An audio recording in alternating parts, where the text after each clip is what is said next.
بسم اللہ الرحمن الرحیم۔ ناظرین السلام علیکم۔ حضرت ادریس علیہ السلام اللہ تعالیٰ کے تیسرے نبی تھے جو حضرت آدم علیہ السلام اور حضرت شیس علیہ السلام کے بعد نبوت کے جلیل القدر منصب پر فائز ہوئے۔ مورخین کے مطابق آپ علیہ السلام کی ولادت بابل عراق یا مصر کے شہر منافیس یعنی منف میں ہوئی۔ آپ علیہ السلام کا اصل نام اخنوق تھا، جبکہ قرآن کریم اور حدیث مبارکہ میں آپ علیہ السلام کو ادریس کے نام سے پکارا گیا ہے۔ روایات کے مطابق حضرت ادریس علیہ السلام نے دنیا میں لوگوں کو سب سے پہلے لکھنے، پڑھنے اور تعلیم حاصل کرنے کا درس دیا، بلکہ اپنی زندگی کا بیشتر حصہ اسی درس و تبلیغ میں صرف کیا۔ چنانچہ لوگ آپ علیہ السلام کو ادریس یعنی درس دینے والے کہہ کر پکارنے لگے۔ آپ علیہ السلام کا حضرت شیس علیہ السلام کی پانچویں پشت سے تعلق تھا، اور آپ علیہ السلام کا شجرہ نسب یوں ہے: ادریس بن یارب بن محائل بن کینان بن انوش بن شیس بن آدم علیہ السلام۔ حضرت شیس علیہ السلام کا انتقال ہوا تو کچھ عرصے بعد ان کے پیروکار بہت محدود تعداد میں رہ گئے۔ قابیل کی اولاد نے کفر و شرک، بدکاری و بے حیائی کا بازار سرگرم کر رکھا تھا۔ زناکاری اور شراب نوشی عام تھی۔ پاکیزہ رشتوں کی پہچان ناپید ہو چکی تھی۔ بتوں کی پوجا اور آگ کی پرستش ہو رہی تھی۔ گویا دنیا پر شیطان اور اس کے حواریوں کا راج تھا۔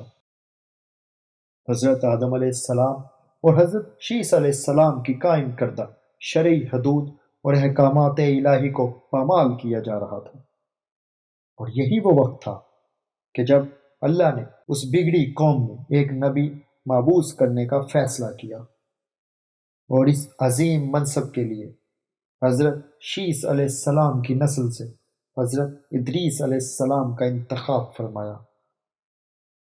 حضرت ادریس علیہ السلام میں وہ تمام خوبیاں موجود تھیں جو اللہ کے نبی میں ہونی چاہیے۔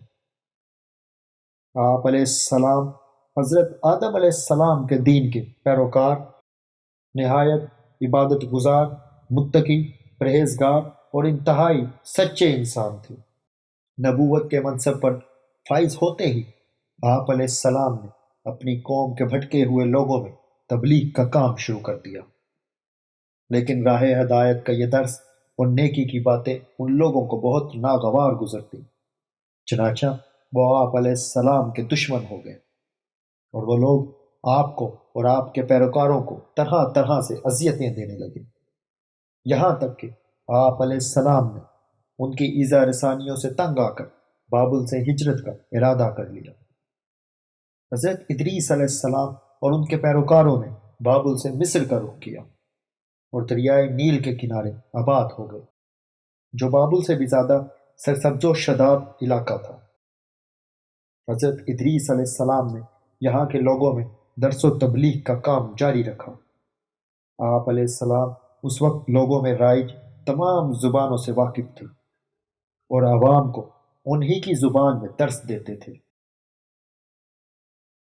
حضرت ادریس علیہ السلام کا قرآن مجید میں 2 مرتبہ ذکر آیا ہے۔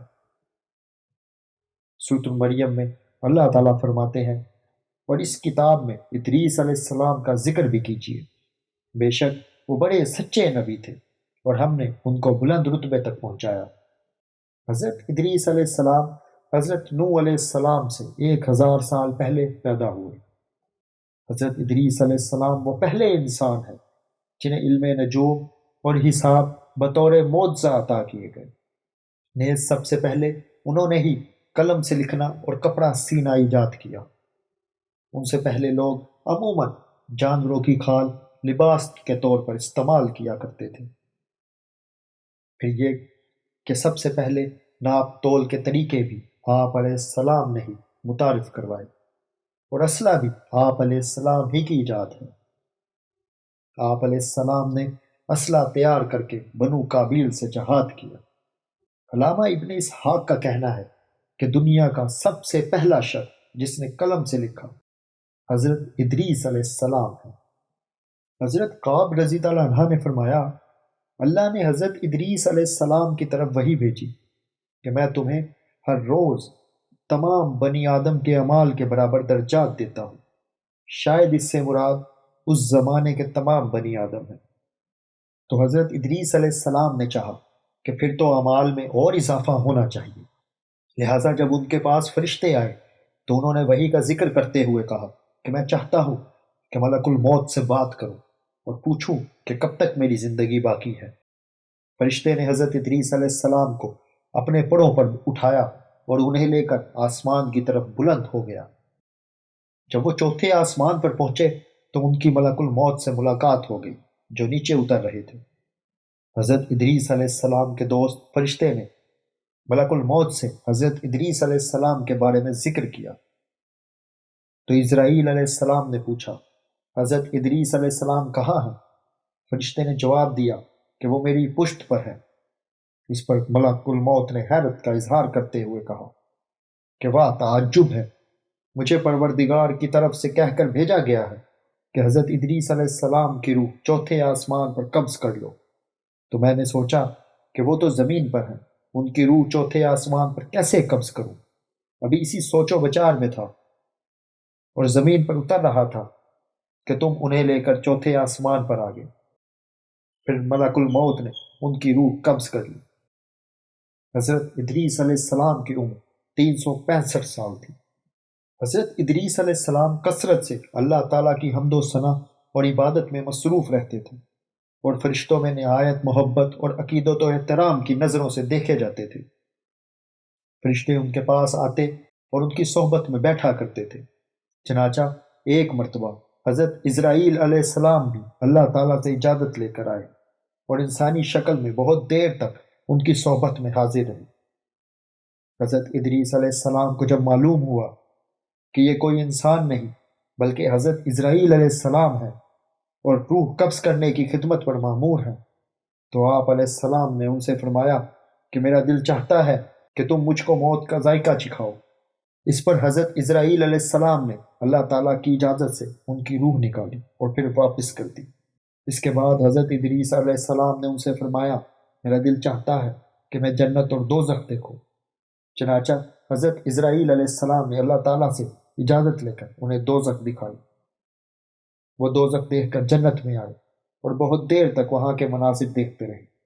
آخر حضرت اسرائیل علیہ السلام نے عرض کیا کہ اب واپس تشریف لے چلیے، مگر حضرت ادریس علیہ السلام نے جواب میں کہا کہ جب تک جنت و دوزخ کو پیدا کرنے والا مجھے یہاں سے جانے کا حکم نہیں دے گا اس وقت تک یہاں سے نہیں جاؤں گا۔ چنانچہ اللہ تعالیٰ نے ایک فرشتے کو مقرر فرمایا کہ وہ ان کے درمیان فیصلہ کر دے۔ حضرت اسرائیل علیہ السلام نے اس فرشتے کو پوری صورتحال بتائی۔ پھر حضرت ادریس علیہ السلام نے فرمایا، میں قانون خداوندی کے مطابق موت کا ذائقہ چکھ چکا ہوں اور اب جنت میں آ گیا ہوں۔ چونکہ حق تعالیٰ نے فرمایا ہے ہم تم کو اس سے نہیں نکالیں گے، لہٰذا میں یہاں سے نہیں جانا چاہتا۔ حضرت کعب بہار کی روایت ہے کہ فرشتے نے اللہ تعالیٰ کے حکم سے فیصلہ کیا کہ اچھا، آپ علیہ السلام چھٹے آسمان پر رہیے اور فرشتوں کے ساتھ عبادت کیجیے۔ چنانچہ حضرت ادریس علیہ السلام چھٹے آسمان پر فرشتوں کے ساتھ عبادت میں مشغول رہتے ہیں۔ اس سلسلے میں متفقہ علیہ حدیث یہ ہے کہ حضرت ادریس علیہ السلام چوتھے آسمان پر ہے۔ حضرت انس رضی اللہ عنہ سے مروی معراج کی حدیث ہے کہ جب نبی کریم صلی اللہ علیہ وآلہ وسلم معراج کی رات چوتھے آسمان پر پہنچے تو وہاں آپ صلی اللہ علیہ وآلہ وسلم کی ملاقات حضرت ادریس علیہ السلام سے ہوئی، جنہوں نے حضور صلی اللہ علیہ وآلہ وسلم کو دیکھ کر فرمایا، مرحبا ساحل بھائی اور ساحل نبی۔ حضرت ادریس علیہ السلام کی زندگی میں دو چیزیں بہت نمایاں ہیں، ایک تبلیغ اور دوسری آل قابیل کے ساتھ جہاد۔ ان کی پہلی کوشش یہی رہی کہ نصیحت سے آل قابیل راہ راست پر آ جائے اور دنیا کی برائیوں سے پاک ہو کر ایک اللہ کی عبادت کرنے لگے، لیکن شیطان نے ان لوگوں کو پوری طرح اپنی گرفت میں لے لیا تھا۔ جب آپ علیہ السلام ان سے اللہ کی وحدانیت کی بات کرتے، ایک اللہ کی عبادت کی نصیحت کرتے برائیوں کو چھوڑنے کی تلقین کرتے، تو یہ باتیں ان لوگوں کو بڑی ناگوار گزرتی اور آگ بگولا ہو کر انہیں اذیت دیتے، تمسخر اڑاتے، پتھر مارتے۔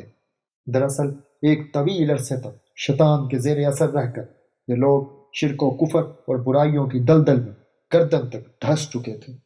دنیا واضح طور پر دو گروہ میں تقسیم ہو چکی تھی، ایک شیطان کے پیروکار اور دوسرے اللہ رب العزت کائنات کے ماننے والے۔ حضرت ادریس علیہ السلام اس صورتحال پر بڑے دل گرفتہ ہو اور پریشان رہا کرتے تھے۔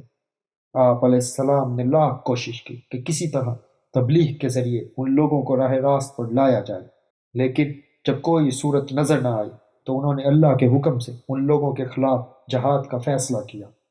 انہوں نے اللہ اور اس کے پیغمبر پر ایمان رکھنے والے نوجوانوں کی ایک جماعت کے ساتھ آل کابیل کے ساتھ جہاد کیا، جس میں اللہ تعالیٰ نے انہیں کامیابی عطا فرمائی اور بہت سے لوگ دین حق کی جانب راغب ہو گئے۔